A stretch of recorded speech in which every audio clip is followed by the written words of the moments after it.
영생의 말씀이라는 말씀을 가지고 이 시간 여러분들과 은혜를 나누고자 합니다. 자, 오늘 본문은 요한복음 6장의 마지막 부분입니다.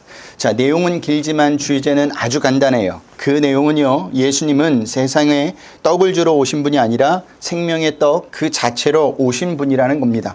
자, 그러면 왜 예수님을 쫓아온 무리는요, 예수님께서 하신 말씀을 이해하지 못했을까? 무리는요, 생명의 떡 자체로 오신 예수님에게는 관심이 없었고 오직 세상의 떡에만 관심이 있었기 때문입니다. 자, 그런데 오늘 본문 60절을 보면요, 무리뿐만 아니라 모든 것을 버리고 예수님을 쫓던 제자들 중에서도 예수님께서 하신 말씀을 이해하지 못했던 것을 알 수가 있습니다. 우리 60절을 보겠습니다. 우리 다 같이 읽겠습니다. 제자 중 여럿이 듣고 말하되 이 말씀은 어렵도다 누가 들을 수 있느냐 한데 아멘. 자, 여기 어렵도다 라고 번역된 헬라어 스크레로스는요, 이해하기 어렵다라는 말이 아니에요. 어떤 뜻을 가지고 있느냐면 용납하기 어렵다, 받아들이기 어렵다 라는 뜻입니다. 그러니까 제자들조차도 예수님께서 하신 말씀, 당신이 생명의 떡 자체로 오셨다는 말씀을 받아들이기 어려웠다라는 거예요. 자, 제자들의 이런 대화를 듣고 예수님이 이렇게 물으시죠. 우리 61절을 보겠습니다. 우리 다 같이 읽겠습니다. 예수께서 스스로 제자들이 이 말씀에 대하여 수군거린 줄 아시고 이르시되 이 말씀이 너희에게 걸림이 되느냐. 아멘. 무슨 말이냐면 내 말을 듣고 보니 그것이 걸림이 되느냐. 나를 따르는 것이 후회가 되느냐. 나를 따르는 것이 너희가 생각했던 것과 다르냐라고 지금 묻고 있는 겁니다. 자, 우리는 여기서 아주 중요한 사실 하나를 발견할 수가 있죠. 그것은요, 바로 생명이 되고 은혜가 되는 예수님의 말씀일지라도 얼마든지 걸림돌이 될 수 있다라는 겁니다. 자, 어떤 말씀이든요, 하나님의 말씀에는 이런 면이 있어요. 우리가 받아들일 수 없고 따를 수 없고 들을 수 없는 면이 있다라는 겁니다. 예수님의 말씀이라고 해서 다 들을 만하고 다 은혜가 되고 다 생명이 되는 것은 아니에요. 그렇다면 언제 하나님의 말씀이 우리에게 은혜가 되고 생명이 될까요? 바로 우리 마음이 말씀을 들을 준비가 되어 있을 때 생명이 되고 은혜가 된다는 사실입니다. 하지만 이와 반대로 말씀을 들을 준비가 되지 않으면 어떤 은혜로운 말씀을 전해도 어떻게 될까요? 생명이 되지 않고 은혜가 되지 않는다는 겁니다. 그러나 말씀을 들을 준비가 되어 있으면 어떻다고요? 저같이 부족한 자가 전해도 은혜가 되고 생명이 되는 겁니다. 더 나아가 책망의 말씀을 전할지라도 그것에 은혜를 받게 되는 겁니다. 자, 보세요. 나단 선지자가 자신의 부하인 우리아를 죽이고 그의 아내를 빼앗은 다윗에게 가서 좋은 메시지를 전했을까요? 아니죠. 책망에 가까운 메시지를 전했습니다. 더 심하게 이야기하면 저주에 가까운 메시지를 다윗에게 전합니다. 우리 한번 보고 가겠습니다. 사무엘하 12장 10절에서 12절입니다. 우리 화면에 나와 있는데 우리 다 같이 읽겠습니다. 이제 내가 나를 업신 여기고 햇사람 우리아의 아내를 빼앗아 내 아내로 삼았은즉 칼이 내 집에서 영원토록 떠나지 아니하리라고 하셨고 여호와께서 또 이와 같이 이르시기를 보라 내가 너와 내 집에 재앙을 일으키고 내가 내 눈앞에서 내 아내를 빼앗아 내 이웃들에게 주리니 그 사람들이 내 아내들과 더불어 백주에 동침하리라. 너는 은밀히 행하였으나 나는 온 이스라엘 앞에서 백주의 일을 행하리라 하셨나이다 하니. 아멘. 보세요. 어떤 메시지죠? 다윗의 범죄를 꾸짖고 다윗에게 화가 미칠 것이라는 메시지입니다. 나단 선지자의 메시지는요, 가감없이 직설적이었습니다. 또한 설득력 있게 전한 것도 아니에요. 그런데도 다윗은 어떤 반응을 하느냐? 그 자리에서 바로 회개를 합니다. 자신의 죄를 인정한다는 겁니다.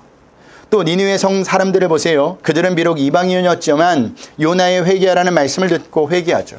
그런데 요나가 성의 있게 설득력 있게 말을 선포했을까요? 아니에요. 대충 전했습니다. 왜냐하면 요나 선지자는요, 니느웨 성 사람들이 회개하는 것을 싫어했기 때문입니다.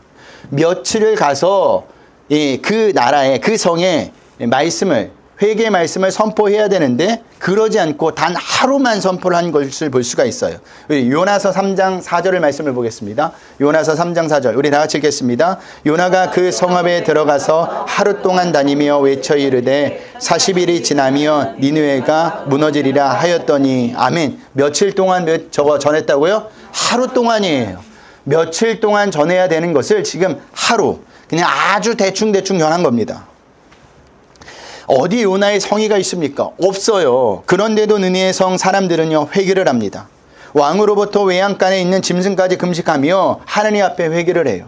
그 의미는 그들은 하나님의 말씀을 들은 준비가 되어 있었다라는 의미입니다. 자, 이렇게 모든 말씀에는요, 우리가 시비를 걸 수 있는 요소와 은혜를 받을 수 있는 요소가 함께 있습니다. 은혜를 받을 수 있는 말씀이 따로 있고 걸림돌이 되는 말씀이 따로 있는 것이 아니에요. 말씀이 선포되어질 때 항상 그 말씀 속에는 이 두 가지가 같이 공존한다라는 겁니다.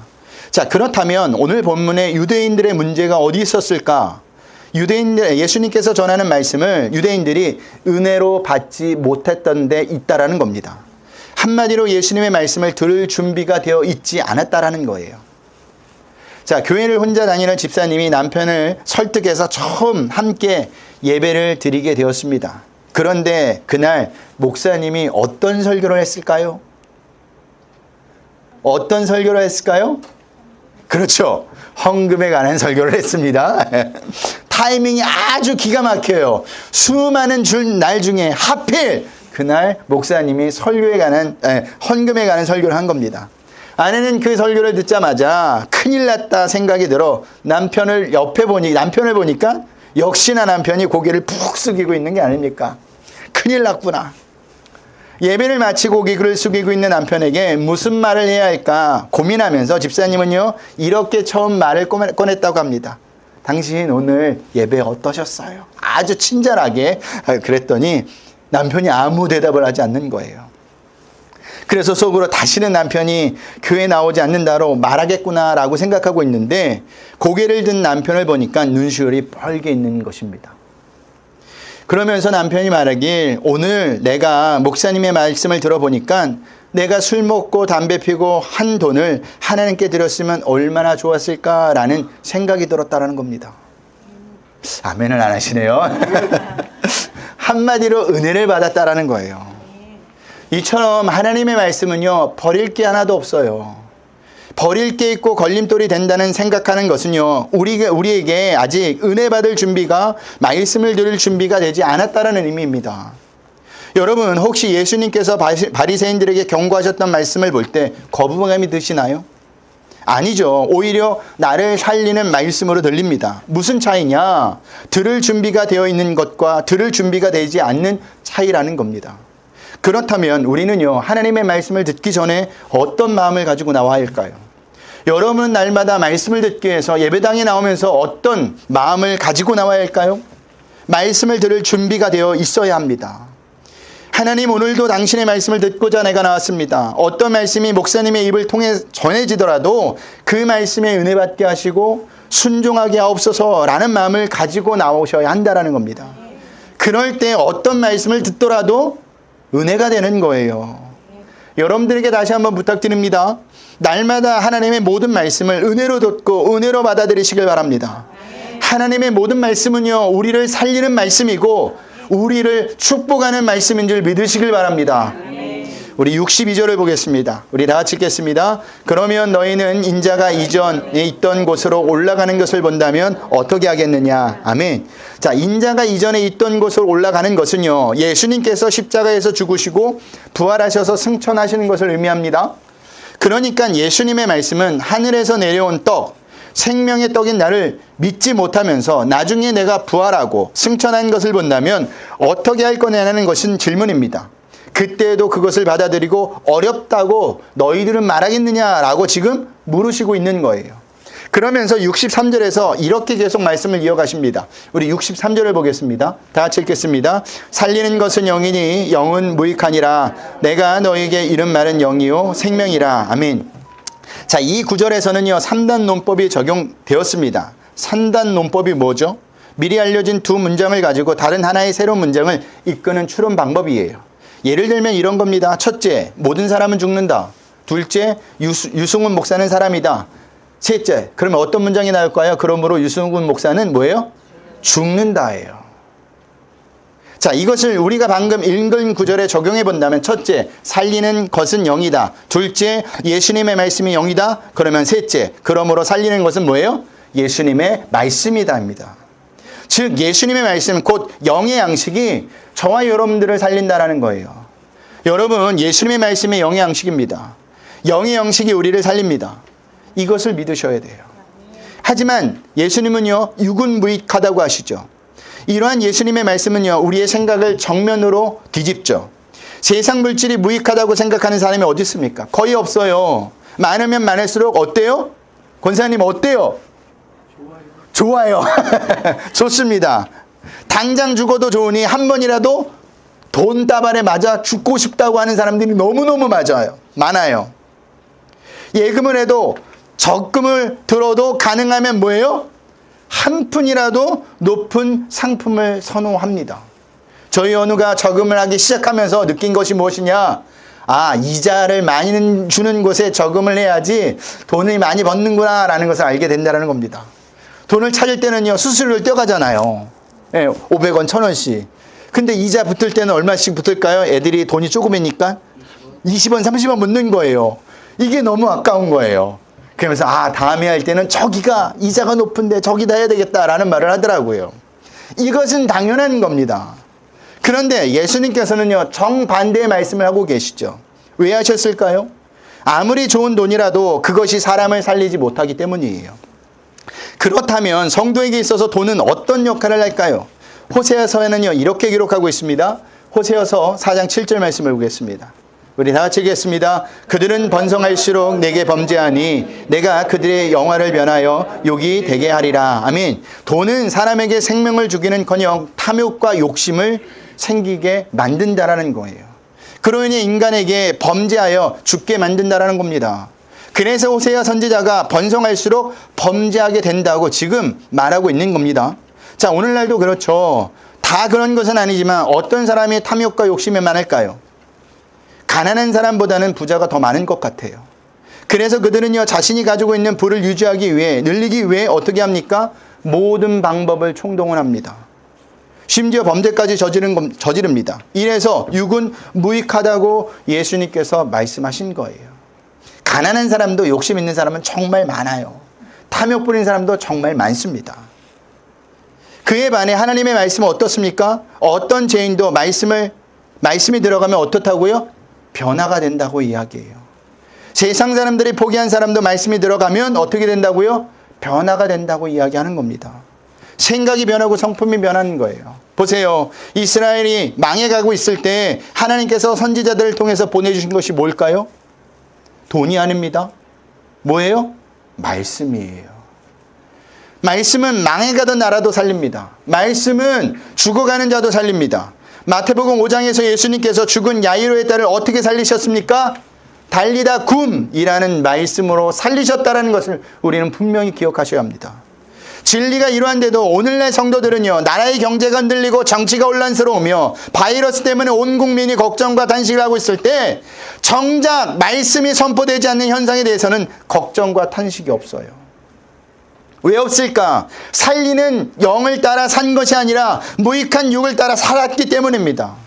이것은 잘못되어도 크게 잘못된 거예요. 우리가 정작 걱정하고 탄식해야 될 것은 이 땅에 말씀이 더 이상 선포되어지지 않는 것. 그 말씀이 많은 사람들에게 전해지지 않는 것에 대해서 걱정하고 탄식해야 한다는 겁니다. 말씀이 선포되어질 때 믿는 사람들이 바로 서고요. 그 믿는 사람들이 바로 살 때 나라가 살고 국민이 살고 온 세상이 사는 겁니다. 바다의 3% 소금 때문에 바다가 썩지 않잖아요. 그런데 우리나라에 그리스도인이 10%가 넘어요. 그런데도 이 땅에 왜 부정부패가 끊이질 않는 겁니까? 그 이유는 그리스도인이 그리스도인다운 모습을 갖추지 못했기 때문이라는 사실이에요. 여전히 그들도 말씀으로 이 세상을 변화시키고 말씀으로 이 세상을 살린다는 생각이 없는 겁니다. 세상 법이 필요하다고, 이런 정책이 필요하다고 이야기를 하는 거예요. 여러분, 지혜도 하나님이 주시는 겁니다. 이 나라의 주인도 하나님이십니다. 우리는 이 사실을 잊지 마셔야 합니다. 자, 예수님께서 이렇게까지 말씀하시는데도 여전히 믿지 않는 자들이 있었죠. 우리 64절을 볼까요? 우리 다 같이 읽겠습니다. 그러나 너희 중에 믿지 않은 자들이 있느니라 하시니 이는 예수께서 믿지 아니하는 자들이 누구며 자기를 팔 자가 누구인지 처음부터 아심이러라. 아멘. 여기서 너희는 제자를 가리키는 말입니다. 자, 이때 예수님 곁에는요, 12제자만 있었던 것이 아니었어요. 70인의 제자가 있었고 500여 형제도 있었습니다. 그리고 예수님을 따르던 다른 제자들도 있었습니다. 문제는 이들이 다 예수님을 믿기 위해서 나온 것이 아니었다라는 거예요. 그 의미는 모두가 알곡 제자가 아니었다라는 겁니다. 그 가운데는요, 가라지 제자도 있었습니다. 우리는요, 가룟 유다만 예수님을 배반한 제자로 보면 안 돼요. 가룟 유다만 예수님을 배반한 것이 아니라 많은 제자도 예수님을 배반했습니다. 왜 배반했을까? 그들은요, 예수님을 믿기 위해 온 것이 아니었기 때문이에요. 어떤 이는요, 돈을 훔치기 위해서 나온 이들도 있었고, 어떤 이는 기적만을 바라며 나온 이들도 있었고, 어떤 이는 떡을 목적으로 나온 이들도 있었기 때문입니다. 그런 마음을 가졌음에도 불구하고 이들은 제자라는 이름으로 알곡 제자들과 함께 있었던 거예요. 그러니 예수님께서 하신 어떤 말씀을 들어도 이들에게는 변화가 없었던 겁니다. 회개도 없었고요, 마음의 감동도 없었어요. 한마디로 무늬만 뭐예요? 제자였던 것이죠. 이런 모습들은요, 오늘날 교회 안에서도 그대로 발견이 됩니다. 성도라는 이름으로 교회는 와 있지만 그들은요, 어떤 말씀을 들어도 변화가 없어요. 회개도 없고 감동도 없습니다. 이들은 똑같은 무늬만 성도예요. 왜 이렇게 살까요? 교회에 예수님을 믿기 위해서 나온 것이 아니라 세상의 목적을 이루기 위해 나왔기 때문입니다.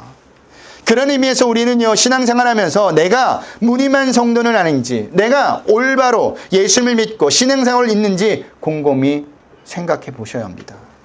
지금 곰곰이 생각해 보지 않으면 반드시 후회할 일이 생긴다라는 거예요.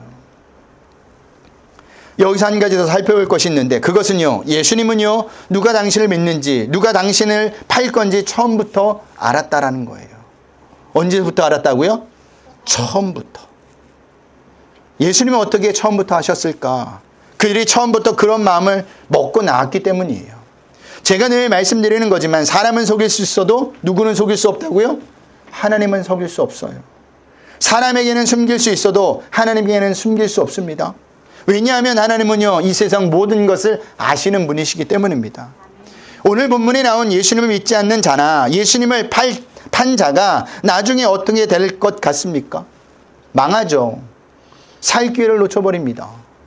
무슨 말이냐? 하나님 앞에 솔직한 모습으로 나오지 못한다면 우리 또한 살 기회를 놓쳐버리고 망하게 된다라는 겁니다. 그러므로 하나님 앞에 나올 때 어떤 모습으로 나와야 될까요? 솔직한 모습으로 나오셔야 돼요. 있는 그대로의 모습으로 나오셔야 합니다. 그럴 때 우리는 살아요. 하나님은 그런 우리의 모습도 사랑하세요. 그렇다고 하나님이 가만히 내버려 둔다는 소리는 안 합니다. 하나님은요, 우리의 잘못된 것을 반드시 바로잡아 주세요. 그렇기 때문에 어떤 모습으로도 하나님 앞에 나오는 것이 중요합니다. 나오면 어떻게 될까요? 살아요.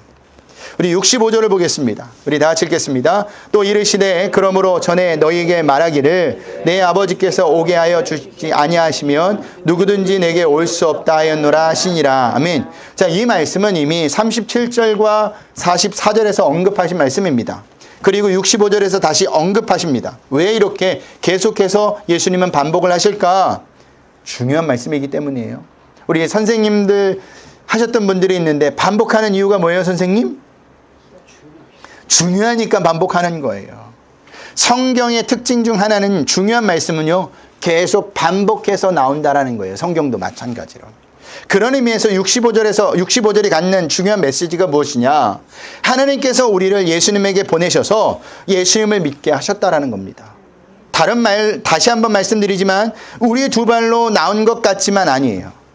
하나님께서 예수님에게로 나올 수 있는 마음을 우리에게 주신 겁니다.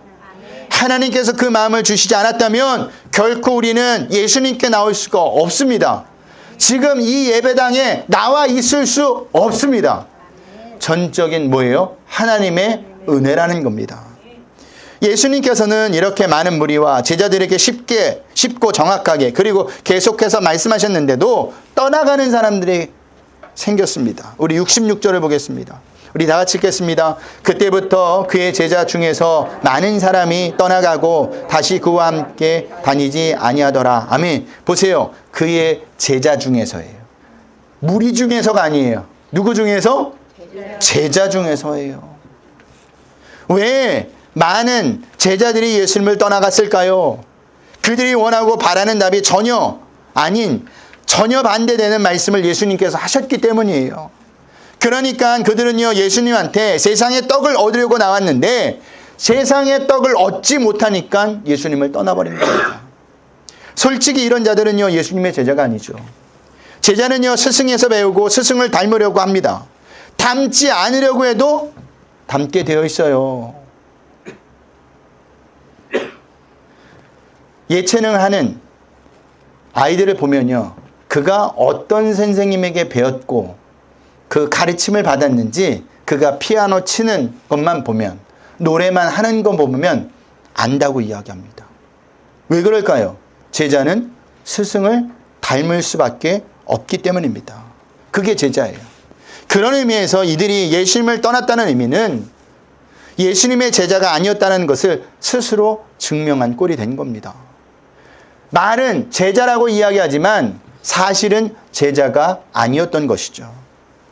여러분, 예수님의 제자는요, 예수님의 말씀처럼 자기를 부인하고 자기 십자가를 지는 삶을 사셔야 합니다.